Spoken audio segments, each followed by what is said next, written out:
योगयोगयोगेश्वराय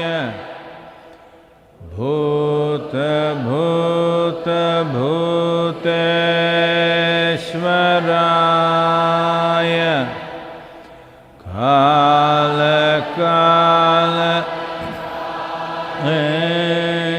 कालकालेश्वराय शिव शिव सर्वेश्वराय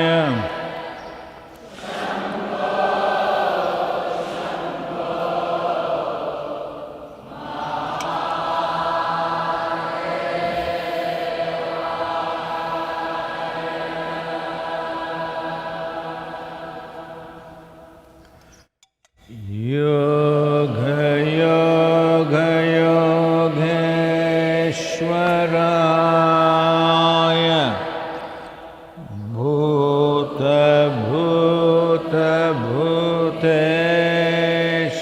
भूतभूतभूतेश्वराय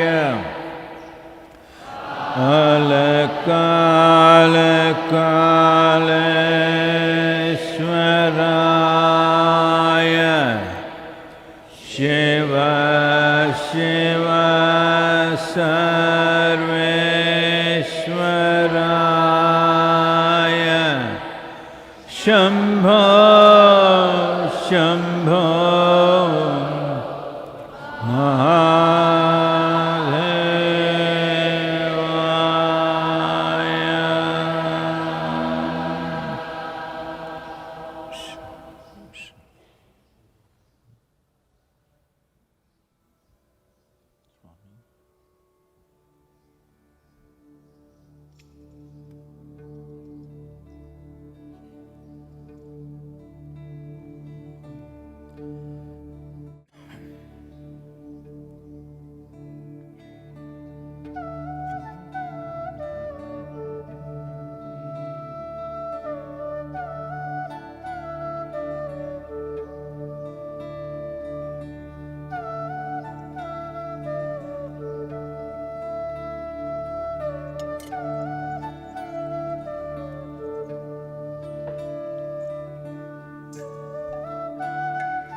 कालो न जानाति तव जननं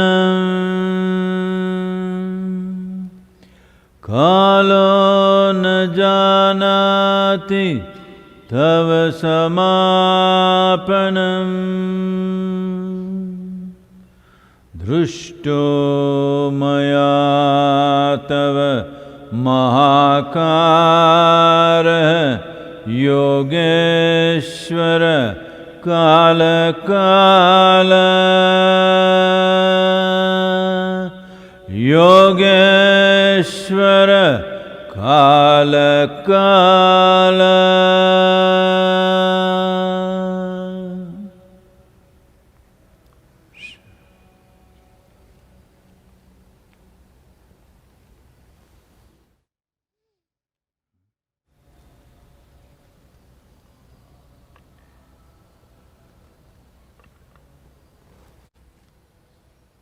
Who's this other guy singing out there?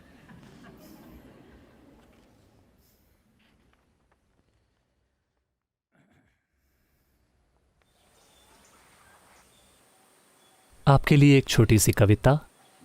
इसका शीर्षक है क्रांति। क्रांति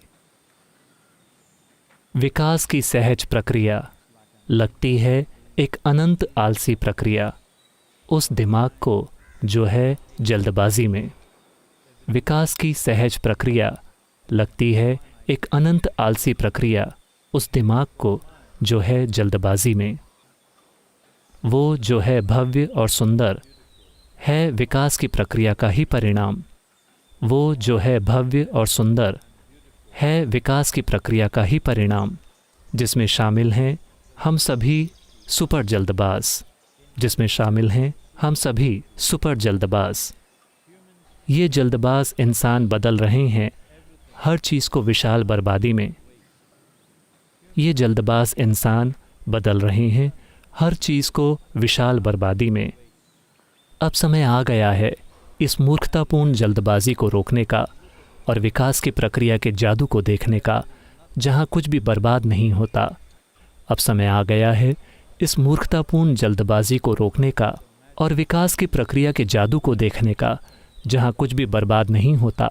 जिसे आप क्रांति कहते हैं वो बड़ी तेज़ी से मोड़ देती है और वापस आपको वहीं खड़ा कर देती है जहाँ से आपने यात्रा शुरू की थी। जिसे आप क्रांति कहते हैं वो बड़ी तेज़ी से मोड़ देती है और वापस आपको वहीं खड़ा कर देती है जहाँ से आपने यात्रा शुरू की थी। अगर आपके ध्यान में पैनापन है, अगर आपके ध्यान में पैनापन है तो विकास की प्रक्रिया ही है महानतम क्रांति। अगर आपके ध्यान में पैनापन है तो विकास की प्रक्रिया ही है महानतम क्रांति।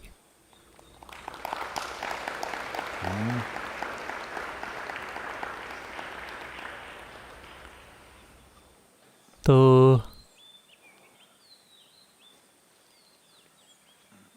अगले 3 दिन 5 शहरों में कर्फ्यू रहेगा, तमिलनाडु के मुख्य शहरों में, और कुछ दूसरे भारतीय राज्यों ने लॉकडाउन को जारी रखना चुना है। हालांकि केंद्रीय सरकार ने उन्हें विकल्प दिया था कि वो जो चाहे करें या जिसे वो ज़रूरी समझते हों।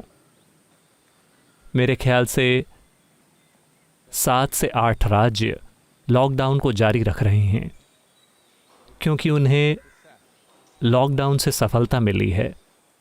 उन्होंने इन्फेक्शन को काबू किया है, अब वो उसे खोना नहीं चाहते।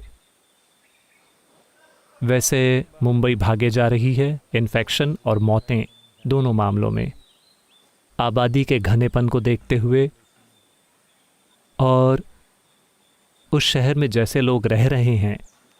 मेरे ख्याल से काफ़ी ज़्यादा अभी आने वाला है। अमेरिका ने 52,000 मौतों को पार कर लिया है। उस देश में दुर्भाग्य से हर तरह की बेवकूफ़ी की चीज़ें कही और की जा रही हैं।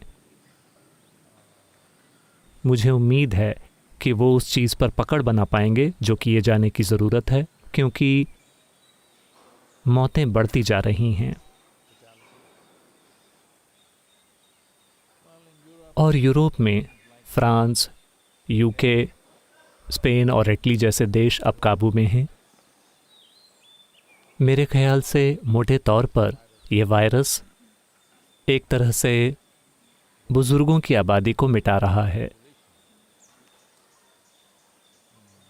जो चिंता की बात है, ये शायद हर जगह हो जब तक हम वाकई इसका ध्यान न रखें।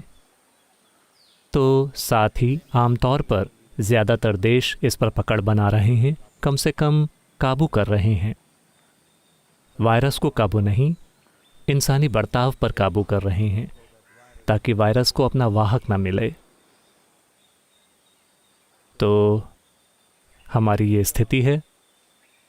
वो कह रहे हैं कि किसी यूनिवर्सिटी ने एक भारतीय कंपनी के साथ मिलकर एक वैक्सीन बनाई है जो 3 हफ्तों में तैयार हो जानी चाहिए। हम नहीं जानते, लेकिन अगर ये 3 हफ्तों में तैयार हो भी जाती है तो आप 7 अरब लोगों को इसे कब तक लगा पाएंगे? तो शायद वैक्सीन आ जाए। दूसरे तरह के अभी वो कोई प्लाज्मा ट्रीटमेंट कर रहे हैं, लोग दावा कर रहे हैं कि ये अच्छे नतीजे दिखा रहा है। लेकिन फिर भी आगे बढ़ने के लिए जिम्मेदार बर्ताव ही एकमात्र तरीका है, और अगर ढील दी जाती है तो भी हमें इसे जारी रखना चाहिए क्योंकि हम इसी स्थिति में हैं। तो एवोल्यूशन और रिवोल्यूशन के बारे में जो लोग जल्दबाजी में हैं वो चाहते हैं कि चीज़ें जल्दी हों, बस यूं ही। रिवॉल्व होने का मतलब है गोल गोल घूमना। गोल गोल घूमने का मतलब है कि आप उसी जगह पर वापस आ जाते हैं। इवॉल्व होने का मतलब है लगातार आगे बढ़ते रहना। इसी तरीके को प्रकृति ने सफलता से इस्तेमाल किया है। इसी तरीके से हमें भी आगे बढ़ना चाहिए। हम थोड़ी जल्दबाजी में हैं तो हर चीज़, चाहे वो हमारी अर्थव्यवस्था हो या सामाजिक प्रक्रियाएं हों या यहाँ तक कि आध्यात्मिक प्रक्रियाएं भी, कई सारे लोगों के लिए एक बुरे तरीके से अंत हो रही हैं सिर्फ जल्दबाजी के कारण। अगर आपके पास तेज गति को संभालने की क्षमता है तो वो अलग बात है। ज़रूरी नहीं है कि जल्दबाजी तेज गति लाए, क्योंकि तेज गति को संभालने के लिए आपको काबिलियत चाहिए। आपको लगभग, मैं नहीं जानता कि मुझे ये कहना चाहिए कि नहीं, क्योंकि कोई बात नहीं। तो मैं हमेशा, जैसे लोग मुझसे कहीं पूछ रहे थे, सद्गुरु तेज मोटरसाइकिल या तेज गाड़ी चलाने से क्या आपको एड्रेनलिन मिलती है? बिल्कुल भी नहीं। जैसे मैं तेज और तेज जाता हूँ, जो मैं तभी करता हूँ जब मैं अकेला होता हूँ। जब मैं वाकई तेज चलाता हूँ तो मैं लगभग पूरी तरह से स्थिर हो जाता हूँ, क्योंकि अगर आप संतुलित नहीं हैं, तेज गति एक खतरनाक चीज़ है। वो होती है जल्दबाजी के कारण। आप कहीं जाने की कोशिश कर रहे हैं। अब चूंकि आप किसी जगह एक खास समय में पहुंचना चाहते हैं, अगर आप स्पीड बढ़ाते हैं तो हमेशा कुछ गड़बड़ करने की संभावना होती है। आप स्पीड बढ़ाते हैं क्योंकि आप वैसे ही हैं, क्योंकि आप उसे संभाल सकते हैं। आप किसी के साथ दौड़ नहीं लगा रहे, आप समय के साथ दौड़ नहीं लगा रहे, आप कहीं पहुंचने की कोशिश नहीं कर रहे, लेकिन बस यूं ही अपनी काबिलियत के मुताबिक आप किसी चीज़ को संभाल रहे हैं। वो अलग बात है। वैसा जीवन के हर पहलू के साथ होना चाहिए, लेकिन वो जल्दबाजी से नहीं होगा। ये सिर्फ संतुलन से होगा। जब पूर्ण संतुलन होता है तब हम चीज़ों को चरम सीमा पर कर सकते हैं, जो हमारे लिए संभव हो, किसी दूसरी की तरह से नहीं। हो सकता है कि कोई जादू कर सकता हो। हम सिर्फ साधारण चीज़ें करेंगे, लेकिन हम उन्हें अच्छे से करेंगे। हमसे जितना अच्छा हो सकता है उतने अच्छे से। तो ये जल्दबाजी जो इंसानों में आ गई है, इन दिनों जहाँ भी मैं यूनिवर्सिटियों में जाता हूँ, शुरुआत में मैं उस शब्दावली को नहीं जानता था, लेकिन बेशक अब मैं जानता हूँ। उन्हें फोमो की समस्या है, फियर ऑफ मिसिंग आउट, यानी चूक जाने का डर कि कोई दूसरा मजे कर रहा होगा। मैं यहाँ बैठकर बस एक किताब पढ़ रहा हूँ, लेकिन कोई दूसरा शायद पार्टी कर रहा होगा, कोई दूसरा ये कर रहा होगा, कोई दूसरा वो कर रहा होगा। ये कैसा पागलपन है? एक बार आप इस पागलपन में पड़ गए फिर कोई राहत नहीं है। इसमें कोई राहत नहीं है। ये एक गुलामी है, सबसे बुरे किस्म की गुलामी, क्योंकि आप हर वो चीज़ करना चाहते हैं जो हर कोई कर रहा है।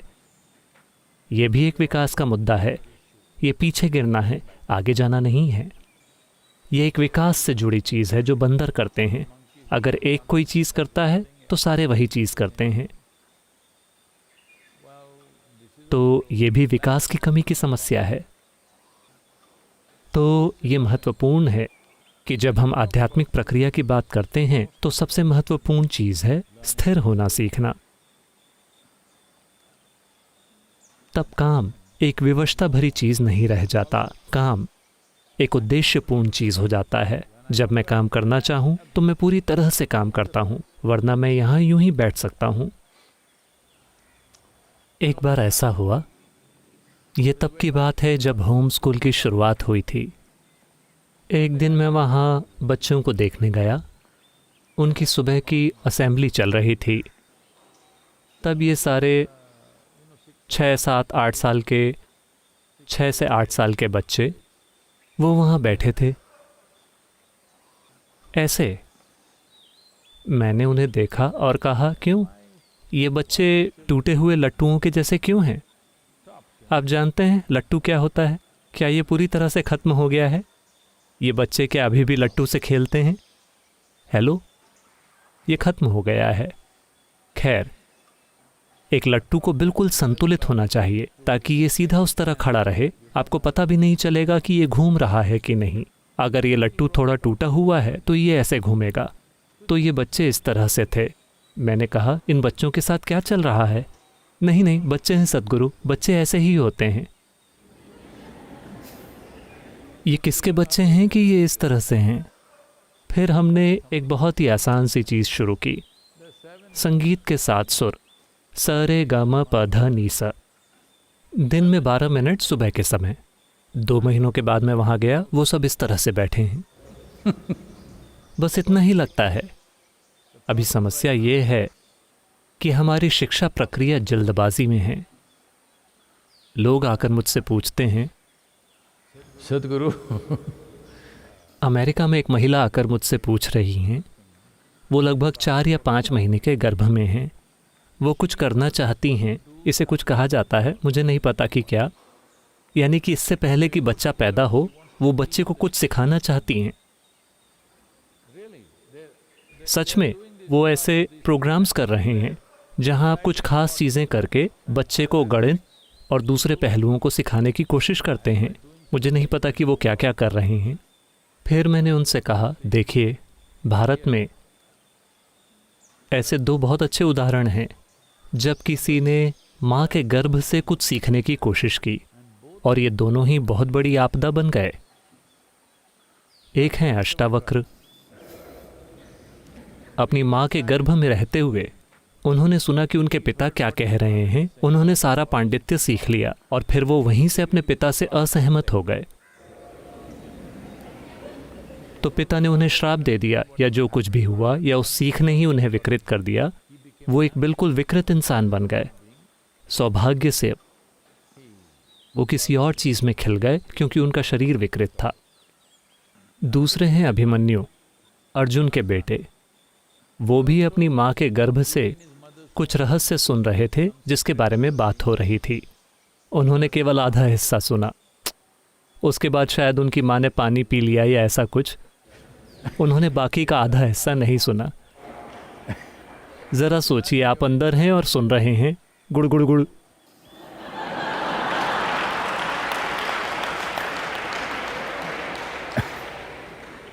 तो उन्होंने बाकी के आधे हिस्से को नहीं सुना।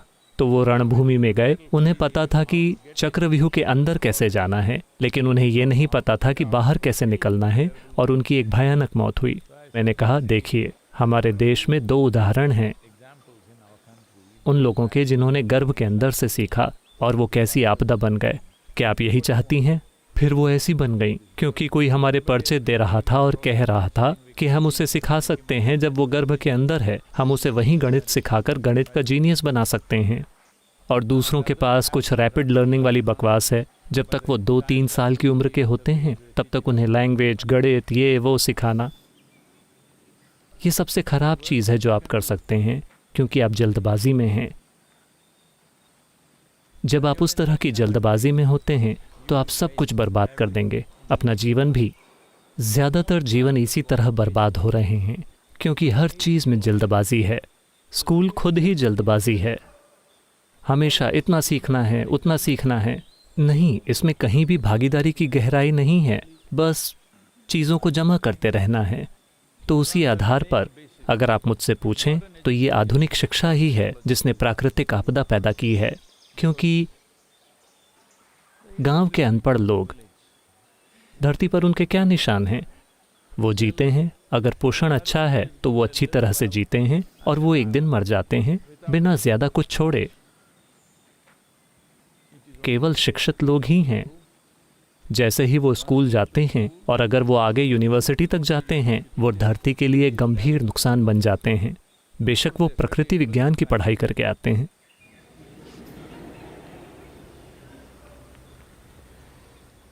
तो ये जल्दबाजी अगर आप अपने भीतर से निकाल दें कि आप किसी से आगे होना चाहते हैं, तो अपनी आंखें बंद करके यहाँ यूं ही बैठना सहज हो जाता है। कोई जा रहा है, अगर वो जाता है तो मुझे क्या समस्या है? क्या समस्या है? अगर वो जाता है तो जाता है। और वैसे इतने सारे लोग, अनगिनत लोग आपके आगे चले गए और मर गए। लोगों की कई पीढ़ियां, आप उनसे भी आगे जाना चाहते हैं? मैं पूछ रहा हूं कि आप उनके साथ भी दौड़ क्यों नहीं लगाते जल्दी से? सच में आप सिर्फ उन लोगों के साथ ही दौड़ क्यों लगा रहे हैं जो जिंदा हैं? मरे हुए लोग आपसे कहीं आगे निकल गए हैं, आपको जल्दी से उनसे आगे निकलना चाहिए। हेलो, हाँ, हम ठीक वही चीज़ करेंगे इस तरह की जल्दबाजी के साथ। तो आध्यात्मिक प्रक्रिया का एक मुख्य पहलू ये है कि आप किसी के साथ मुकाबले में नहीं हैं। अब आप आंखें बंद करके बैठ सकते हैं, कोई दिक्कत नहीं है, वरना आप बैठ नहीं सकते। आप एक पल के लिए भी नहीं बैठ सकते। जब आप परेशान हैं कि कोई और क्या कर रहा है तो आप यहाँ नहीं बैठ सकते, आप कहीं भी नहीं बैठ सकते। आप कभी नहीं जान पाएंगे कि सहज होना क्या होता है। अगर आप नहीं जानते कि सहज होना क्या है तो ये जानना कि आनंदित होना क्या होता है, इसका सवाल ही नहीं उठता। मुक्त होना क्या होता है, इसका ज़रा भी सवाल नहीं उठता। सबसे पहली और ज़रूरी चीज़ है सहज होना। इसका मतलब ये नहीं है कि आप अपने जीवन में कुछ भी नहीं करेंगे। आप जो कर सकते हैं वो करेंगे। हर वो चीज़ जो आप कर सकते हैं आप करेंगे, लेकिन आपको किसी से ज़्यादा काम करने की ज़रूरत नहीं है। कोई ज़रूरत ही नहीं है, क्योंकि आप एक चींटी से भी ज़्यादा काम नहीं कर सकते। क्या आप वो कर सकते हैं जो वो करती है? आप वो नहीं कर सकते जो वो कर सकती है। तो मुकाबला करने की कोई ज़रूरत नहीं है। ये मुकाबले की बकवास किंडरगार्टन से या स्कूल जाने के पहले से ही वो उनसे कहना शुरू कर देते हैं, मैं तुम्हें सबसे अच्छे स्कूल में डालने जा रहा हूँ, तुमको नंबर 1 होना होगा, तुमको सबसे अच्छा स्टूडेंट होना होगा, तो बाकी सभी को आपसे कम होना चाहिए। बस यही कामना है। इस तरह की बीमारी के साथ आध्यात्मिक प्रक्रिया के बारे में भूल जाइए। यहाँ तक कि जीवन भी, सरल सा जीवन भी, जीवन के सबसे सरल पहलू, अच्छी तरह से खाना, अच्छे से सोना, अपने जीवन में कुछ चीज़ें करना, वो भी नहीं हो पाएगा। आधुनिक समाजों के साथ यही हुआ है। उनमें से ज़्यादातर सो नहीं सकते, या तो उन्हें गोली खानी होगी या शराब पीनी होगी, वरना वो सो नहीं सकते। बहुत सारे लोगों ने खुद को इस स्थिति में डाल लिया है बस जल्दबाजी के कारण। जल्दबाजी नतीजा है हमेशा किसी से बेहतर बनने की चाह का। ये एक बात अगर चली जाती है तो यहाँ बैठना बस यूं ही बहुत स्वाभाविक है। इसका मतलब ये नहीं है कि आपके जीवन की गतिशीलता किसी भी मायने में चली जाएगी, कभी नहीं। दरअसल आराम ही हर काम का आधार है। स्थिरता ही सारी गतिशीलता का आधार है। सृष्टि इसी तरह से बनी है। शी-व से ही सब कुछ हुआ है। हर चीज शून्य और स्थिर थी, उससे गर्जन निकली या विस्फोटों की एक श्रृंखला या जो कुछ भी, और पूरी सृष्टि की रचना हुई। अभी भी यही हमारे अस्तित्व का आधार है।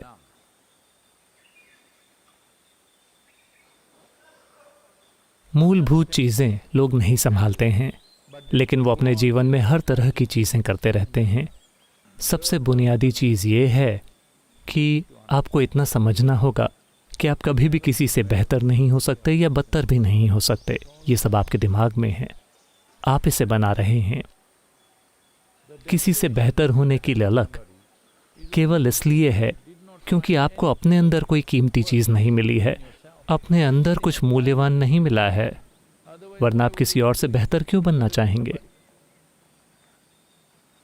सिर्फ इसलिए क्योंकि यहाँ कुछ भी मूल्यवान नहीं मिला है। बस यही एकमात्र समस्या है। अगर कोई इस दिशा में निवेश नहीं करता है, अगर इंसान इस दिशा में निवेश नहीं करते हैं, तो हम खुद को तबाही की ओर ले जाएंगे, जो हम कई तरीकों से कर रहे हैं।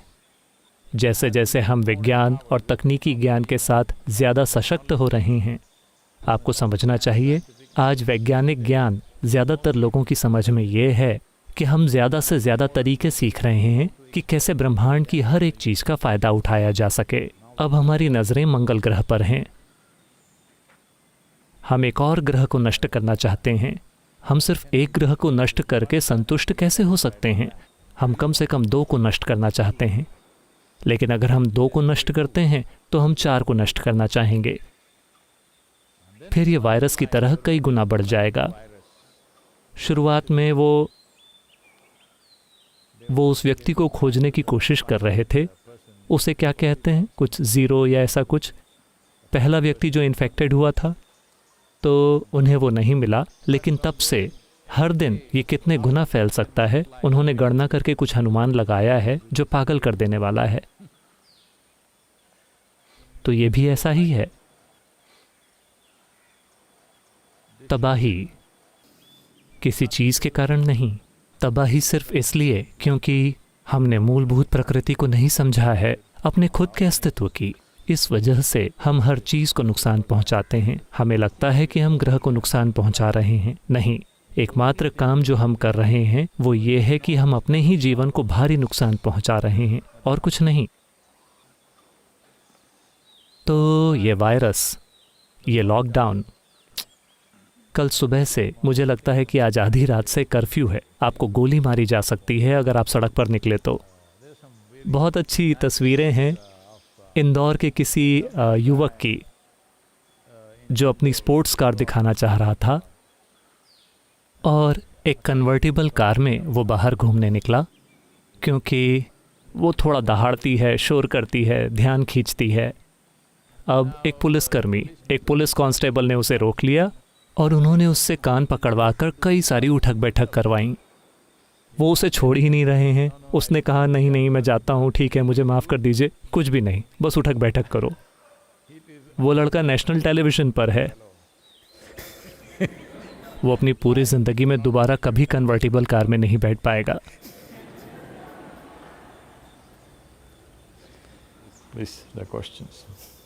ये सवाल मुंबई से अरविंद पनिग्रह ने पूछा है। नमस्कारम सद्गुरु, कल आपने एंटरप्रेन्योर ऑर्गेनाइजेशन के साथ हुए वेबिनार में कुछ समाधानों के बारे में बात की थी, जैसे फ़ोन और कार वगैरह का कम से कम 4 साल तक इस्तेमाल करना।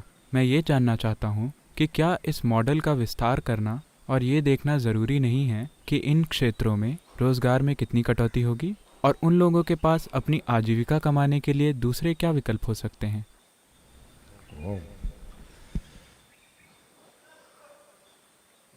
तो कल हम एंटरप्रेन्योर्स के साथ एक सम्मेलन में थे। ये एक अंतर्राष्ट्रीय संस्था है। तो उन्होंने मुझसे पूछा, सद्गुरु आगे का रास्ता क्या है? वैसे भी वायरस ने अभी के लिए सभी बिजनेस बंद कर दिए हैं। किस तरह हम जागरूक हैं कि हम जो भी करते हैं हमें उसे धीमा करने के लिए कुछ करना चाहिए, लेकिन कैसे? हम पर्यावरण के प्रति भी जागरूक हैं, लेकिन क्या करना चाहिए? मैंने कहा कि आप सरल चीज़ों से शुरुआत कर सकते हैं। अगर आप ये नहीं जानते, भारत जैसे देश में ये अमेरिका में कहीं ज़्यादा खराब होगा। मेरे पास अमेरिका के आंकड़े नहीं हैं। भारत जैसे देश में 40% लोग जो फ़ोन खरीदते हैं, स्मार्टफोन्स, वो उसका उपयोग सिर्फ 1 साल के लिए करते हैं। अभी इस देश में 50 करोड़ से अधिक, इसका क्या मतलब है? 500 मिलियन, है ना? 500 मिलियन। 50 करोड़ फ़ोन हैं जिनका उपयोग नहीं किया जा रहा है। वो उनके घरों में कहीं हैं, क्योंकि उन्होंने नया मॉडल ले लिया है।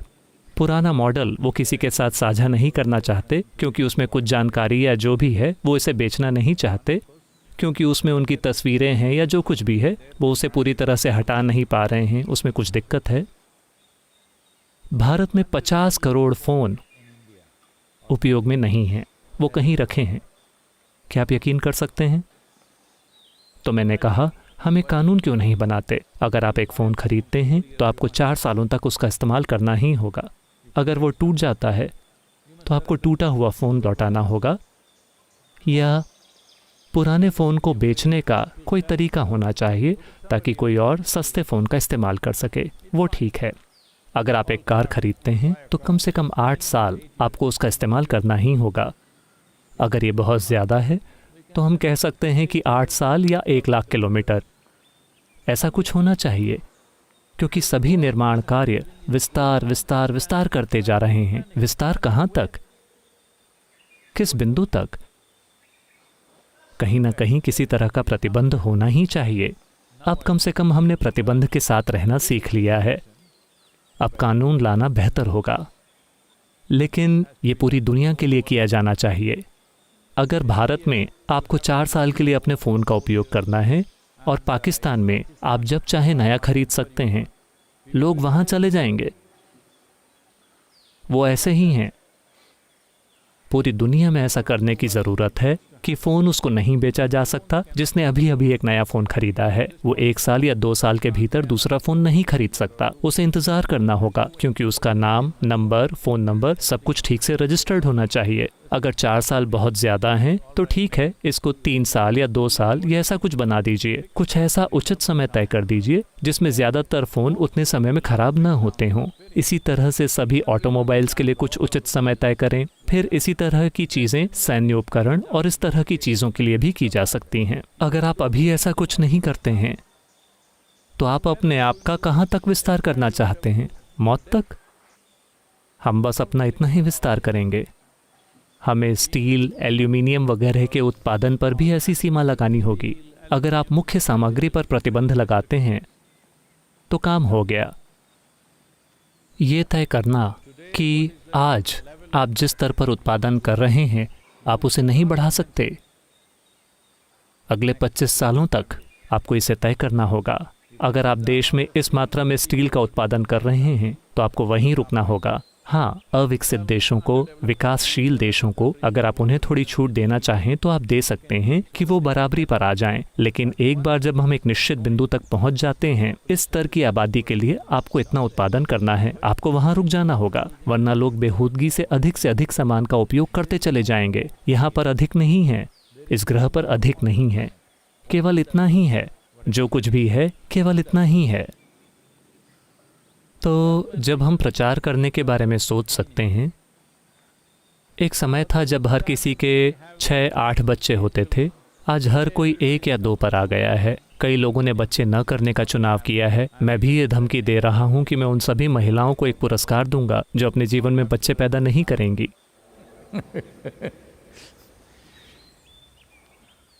जब हम बच्चों के साथ ऐसा कर सकते हैं तो हम फ़ोन और कार और बाकी सारी चीज़ों के लिए ऐसा क्यों नहीं कर सकते? क्यों नहीं?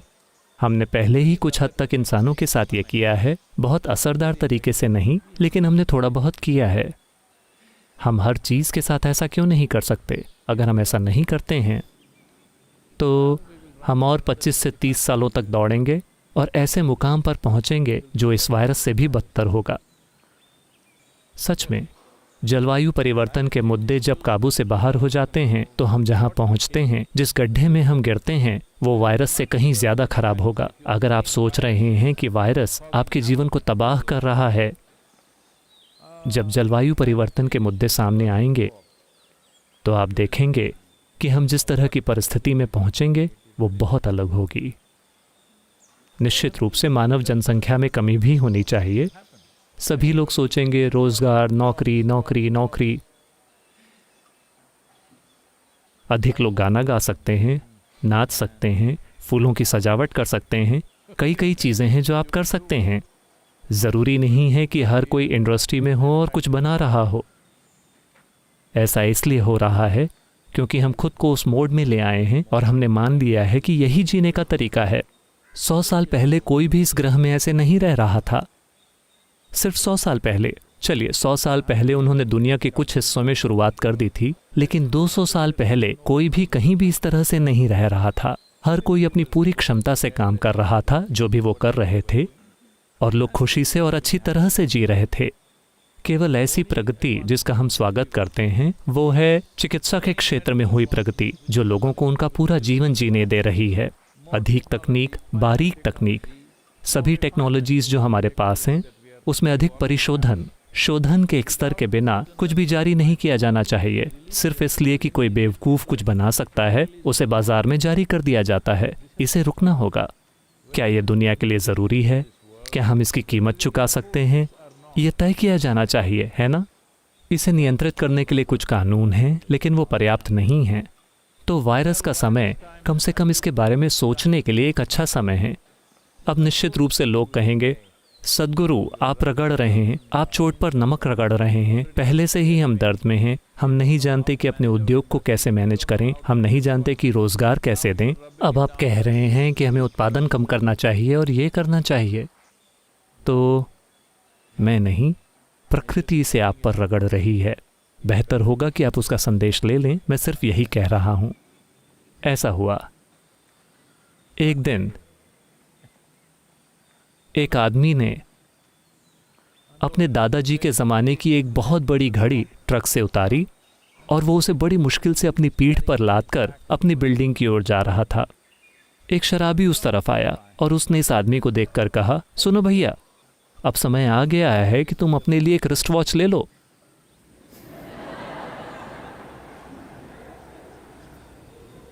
समय आ गया है कि हम अपने लिए एक रिस्ट वॉच ले लें। हम इतनी बड़ी चीज़ें लिए फिर रहे हैं सरल सी प्रक्रियाओं के लिए। इसे कम करने का समय आ गया है। मैं कह रहा हूँ, बस इस पर गौर कीजिए। अगर आपने खुद इसे ना देखा हो, आप में से कई लोगों की उम्र उसके लिए काफ़ी कम है, लेकिन मान लीजिए कि आप 70 या 60 के दशक की कोई हॉलीवुड मूवी देखते हैं। आप उन भारी भरकम कारों को देखिए। उस एक कार से आप 5 कारें बना सकते हैं। एक कार में इतना मेटल हुआ करता था। हेलो, वो जहाज की तरह बनी हैं। अब शायद वो 2-3 कारें बना देते हैं उतने ही मेटल से। ये उन्नति है ना? लेकिन हम ऐसा करने के लिए 50-60 साल क्यों लेते हैं? हमारे पास पर्याप्त दिमाग है, पर्याप्त डिज़ाइन है, पर्याप्त क्षमता है कि हम अभी बैठें और अगले 3 सालों में इसे संभव बनाएं। हर वो चीज़ जिसे सुधारा जा सकता है और छोटा किया जा सकता है, उसे अभी करें। इसी से रोजगार के कई मौके निकल आएंगे। इसका मतलब ये है कि हर किसी को अपनी जिंदगियों के साथ थोड़ा और निपुण होने के लिए प्रयास करना होगा। ये आपके दिमाग के लिए भी अच्छा है, ये दुनिया के लिए भी अच्छा है, ये पृथ्वी के लिए अच्छा है, ये बहुत अच्छा है। एक सबसे मैं आपको बता रहा हूं, एक सबसे बड़ा संतोष जो किसी इंसान को हो सकता है वो ये है कि जब आप कोई समझदारी भरी चीज सोचते हैं, शायद वो कोई सरल सी चीज हो, दीवार में उस फोटो को कैसे लटकाएं। हर कोई कोशिश कर रहा था, आपने एक सरल सा नया आइडिया दिया। वाह, वो एहसास लंबे समय तक आपके साथ रहता है। हाँ, क्योंकि जब आप शारीरिक रूप से देखिए, अभी कुछ लोग शिकायत कर रहे थे कि फुटबॉल के खिलाड़ियों को ज्यादा पैसे क्यों मिलते हैं साइंटिफिक रिसर्च करने वाले लोगों के मुकाबले। हमने जितने पैसे रोनाल्डो या मेसी पर खर्च किए हैं, अगर उतने साइंस पर खर्च किए होते तो ये वायरस हमें परेशान नहीं करता। ये सच नहीं है। साइंस में बहुत ज़्यादा पैसा लगाने के कारण ही ये आया है। लोग उन्हें उतने पैसे क्यों दे रहे हैं जितने उन्हें दिए जा रहे हैं? लोग उन्हें जिस तरह से देख रहे हैं वो उस तरह से क्यों देख रहे हैं? इसलिए क्योंकि उनका शरीर कुछ ऐसा कर रहा है कि आप अपने खुद के शरीर के लिए उसकी कल्पना भी नहीं कर सकते। जब रोनाल्डिनो खेल रहे थे, आप यूं आंखें फाड़ कर देख रहे थे मानो आपकी आंखें बाहर ही निकल आएंगी, क्योंकि वो कुछ ऐसा कर रहे हैं जिसका आप सपना भी नहीं देख सकते। चाहे आप अपने भौतिक शरीर का उस तरह से इस्तेमाल करें या आप अपने मन का उस तरह से इस्तेमाल करें, अगर आप इसमें से कुछ भी करते हैं तो आपके जीवन में संतोष और तृप्ति का ज़बरदस्त एहसास आता है। मैं आध्यात्मिक प्रक्रिया की बात नहीं कर रहा हूँ, वो एक अलग आयाम है। मैं उस व्यक्ति की बात कर रहा हूँ जो एक सरल सा जीवन जीता है। गोल्फ के खेल में आखिर इतनी बड़ी बात क्या है? क्योंकि हर दूसरे खेल में आप किसी और के साथ खेलते हैं। अगर आप अच्छा प्रदर्शन नहीं कर पाते तो आप हमेशा दूसरे आदमी के बारे में कुछ कह सकते हैं। यहां तो ये मूर्ख बॉल बैठी रहती है। मुझे आपको ये बताना नहीं चाहिए, लेकिन मैं आपको कुछ दिनों के बाद बताऊंगा। अभी मैंने इस बारे में कुछ किया है। right now. ये बॉल बैठी रहती है, लेकिन ये कमबख्त बैठी हुई बॉल आपसे निर्देश नहीं लेती। वो ऐसे जाती है, वो वैसे जाती है। तो जब कोई टाइगर वुड्स या कोई और खेलता है तो हर किसी की आंखें फटी की फटी रह जाती हैं, क्योंकि वो गेंद को वहाँ भेज रहे हैं जहाँ वो चाहते हैं। बस वो और क्या कर रहे हैं? बॉल बस वहीं जा रही है जहाँ वो चाहते हैं कि वो जाए। बात बस इतनी ही है। तो जब शरीर उस तरह से काम करता है जैसा आप चाहते हैं तो उसमें संतोष का एक गहरा एहसास होता है। जब आपका मन उस तरह से काम करता है जैसा आप चाहते हैं तो उसमें संतोष का एक बहुत गहरा एहसास होता है। तो जब आप हर चीज़ को ऑटोमेटिक बना देते हैं, वहाँ जाओ, 8 घंटे काम करो, घर जाओ, फिर हम शराब पिएंगे, महीने के अंत में तनख्वाह ले लो, ये किस तरह की ज़िंदगी है? जब मैं एक युवक था, मेरे पिता हमेशा परेशान रहते थे। हमने उन्हें कुछ महीनों पहले खो दिया। वो हमेशा परेशान रहते थे, इस लड़के ने किसी भी चीज़ की क्वालिफिकेशन हासिल नहीं की है, ये क्या करेगा, ये अपनी रोजी रोटी कैसे कमाएगा? मुझे कभी ये विचार ही नहीं आया कि मुझे अपनी रोजी रोटी कैसे कमानी है। मुझे लगा कि ऐसा सोचना भद्दा है, अपनी रोजी रोटी कैसे कमाऊं। मुझे कभी ये विचार ही नहीं आया। मैं स्कूल गया, कॉलेज गया, जो भी मेरी वहाँ रुचि थी, लेकिन कभी रोजी रोटी कमाना सीखने के लिए नहीं। तो जब मैंने उस चीज़ की पढ़ाई शुरू की जो निश्चित रूप से मुझे कहीं नौकरी नहीं दिलाएगी, तो सभी को बड़ी चिंता हुई। तो एक दिन वो वाकई चिंतित थे और कुछ रिश्तेदार भी वहाँ मौजूद थे और उन्होंने कहा, इस लड़के का क्या करें, ये किसी भी चीज़ की क्वालिफिकेशन नहीं ले रहा है। फिर मैंने कहा, देखिए, मेरे रोजी रोटी कमाने के बारे में चिंता मत कीजिए। मुझे बताइए कि मुझे कब इस घर को छोड़ना है। जिस पल आप कहते हैं 2 मिनट के अंदर मैं चला जाऊंगा, और मेरे बारे में चिंता मत कीजिए, मैं कहीं भी रह लूँगा। अगर और कुछ नहीं तो मैं जंगल में जाकर रह लूँगा, क्योंकि मैंने पूरे पश्चिमी घाट को पैदल पार किया है। मुझे पता है कि कहाँ रहना है। कोई भी इंसानी चेहरा देखे बिना मैं जिंदा रहूँगा, उस बारे में कोई समस्या है ही नहीं। और सबसे बढ़कर, चूँकि मैं किसी भी चीज़ के लिए क्वालिफाइड नहीं हूँ, यानी मैं वो कर सकता हूँ जो कुछ भी मैं करना चाहूँ।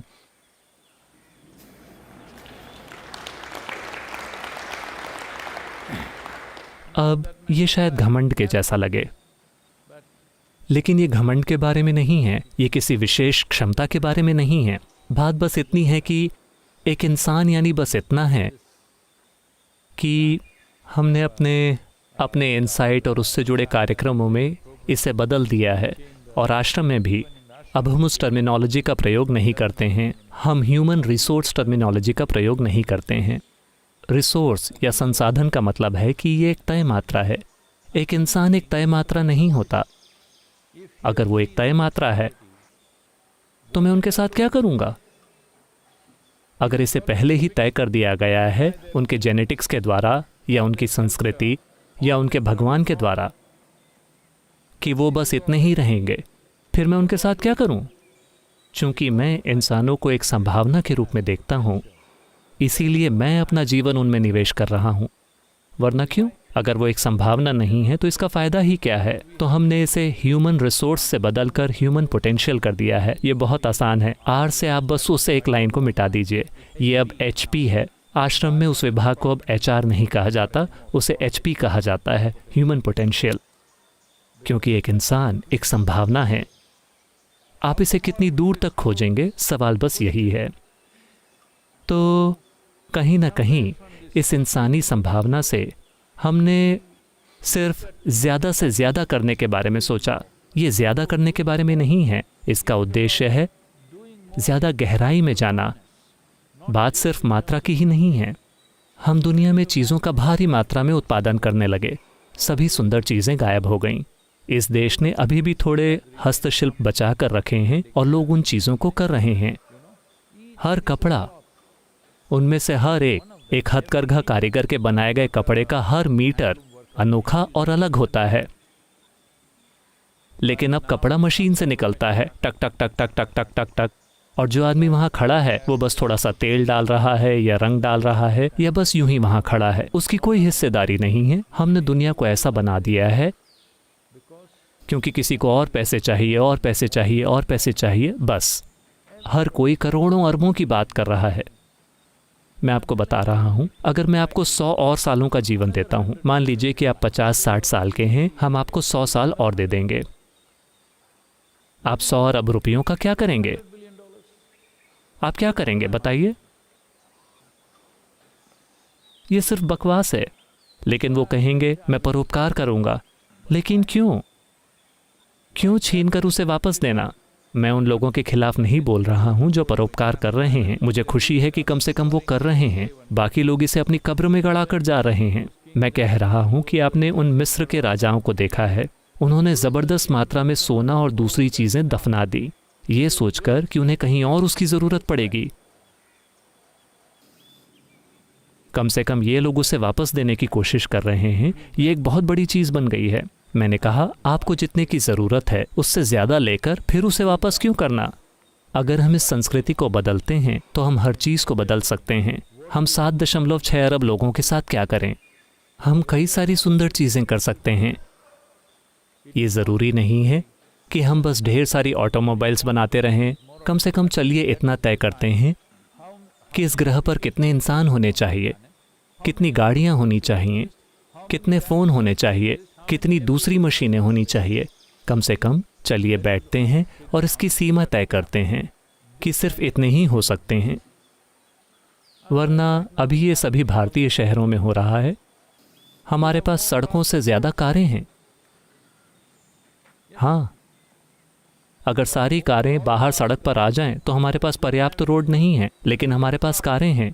और हम अर्थव्यवस्था को देख रहे हैं। कारों की बिक्री बढ़ रही है, कारों की बिक्री बढ़ रही है। हम बढ़िया कर रहे हैं, हम बढ़िया कर रहे हैं। कम से कम मेरी तरह मोटरसाइकिल चलाइए, कम से कम आप आधी जगह लेंगे।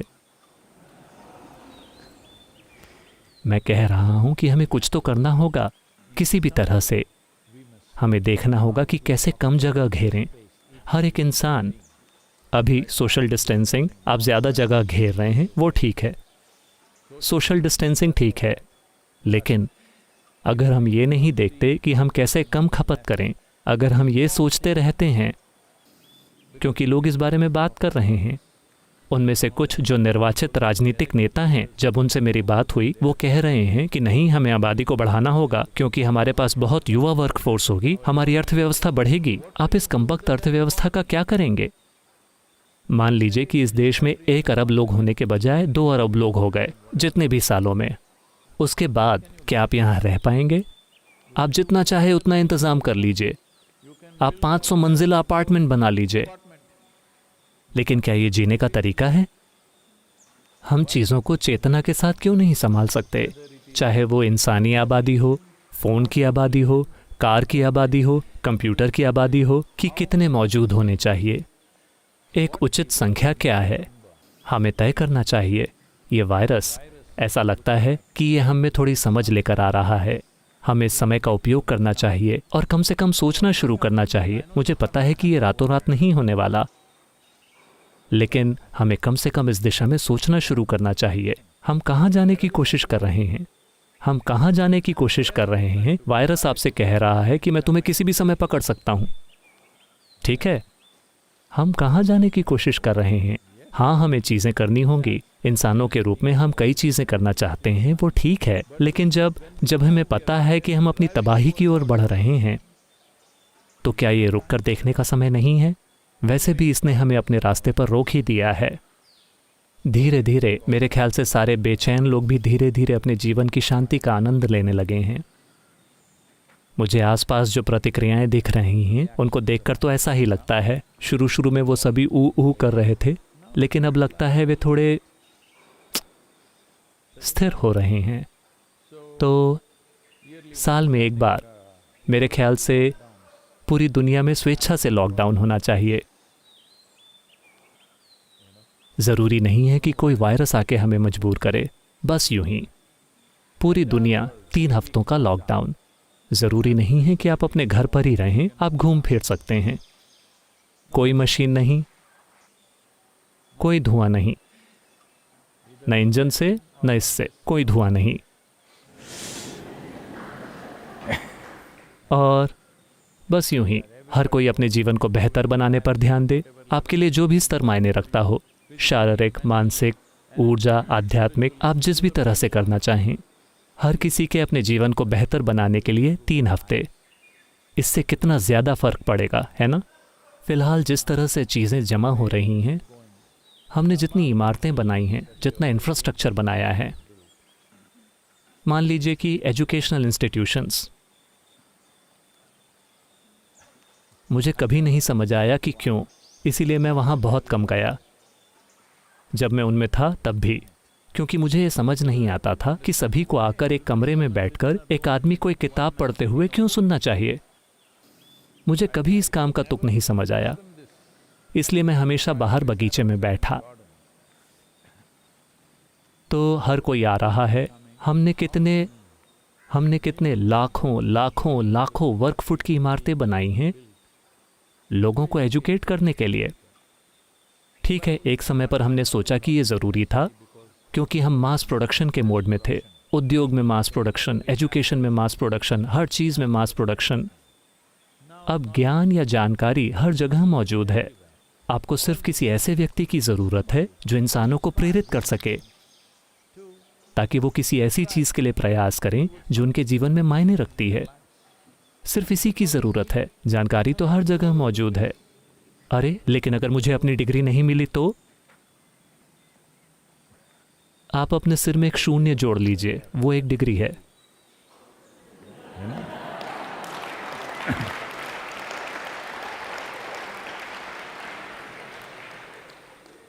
अगर आपको पता है कि क्या करना है, अगर आपको सारी जानकारी है और इस जानकारी को आपने अपने अंदर अच्छे से व्यवस्थित कर रखा है और आप उससे कुछ कर सकते हैं, तो ये काफ़ी है।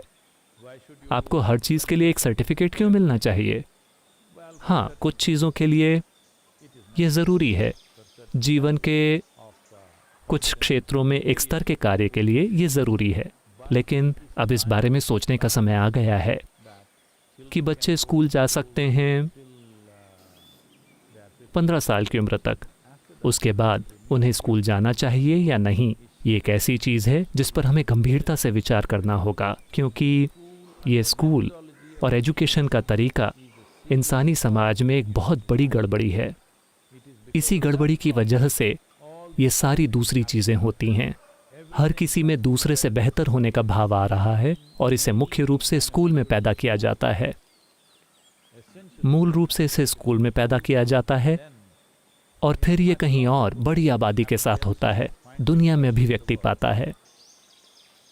ये महत्वपूर्ण है कि आपको शायद पता हो कि अमेरिका के कुछ माता पिता ऐसा कर रहे हैं, लेकिन उनकी संख्या बहुत कम है। वो अपने बच्चों को घर में ही पढ़ा रहे हैं।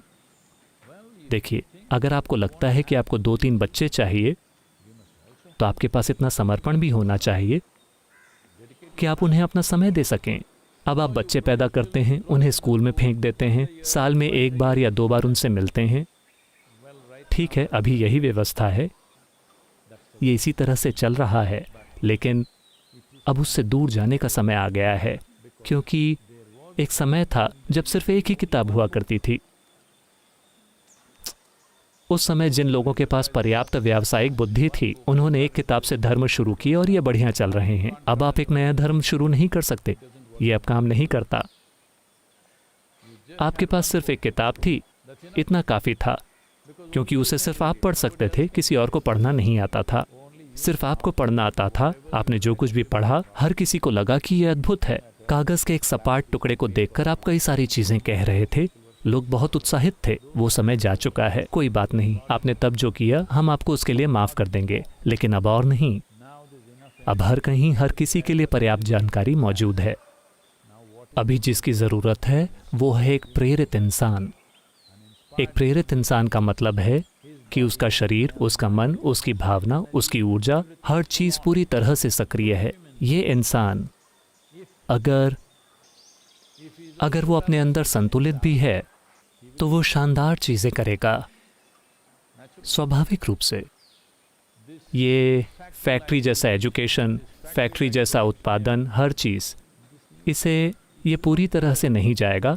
इसे जाने में कई सदियां लगेंगी, लेकिन हमें इसे धीमा करने की शुरुआत करनी होगी। कम से कम जिन लोगों को थोड़ी समझ है, उन्हें इससे दूर जाना शुरू करना चाहिए, वरना ये इंडस्ट्रियल रेवोल्यूशन, हम वापस वहीं पहुंच जाएंगे। रेवोल्यूशन यानी बूम, वही बिंदु, वही जगह। हमें विकास की जरूरत है। आइए इसे संभव बनाएं।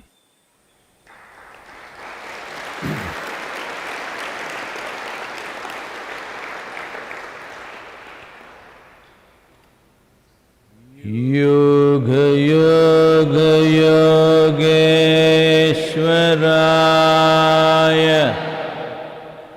भूत भूत भूतेश्वराय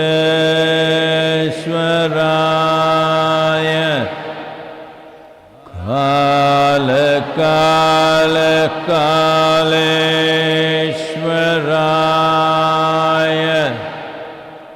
शिव शिव सर्वेश्वराय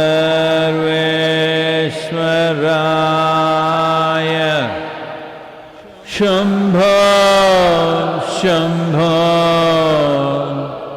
महादेवाय।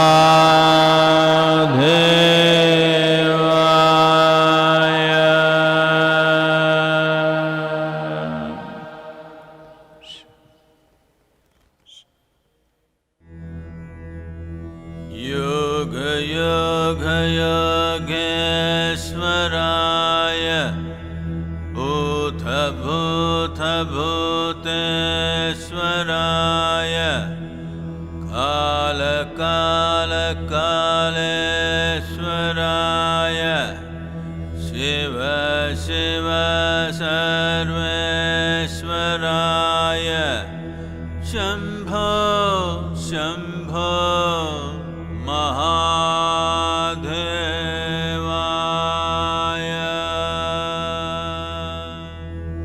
योग योग योगेश्वराय भूत भूत भूतेश्वराय काल काल कालेश्वराय शिव शिव सर्वेश्वराय शंभो शंभो महादेवाय।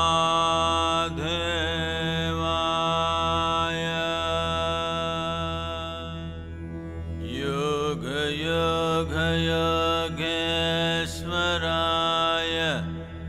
भूत भूत भूतेश्वराय काल काल कालेश्वराय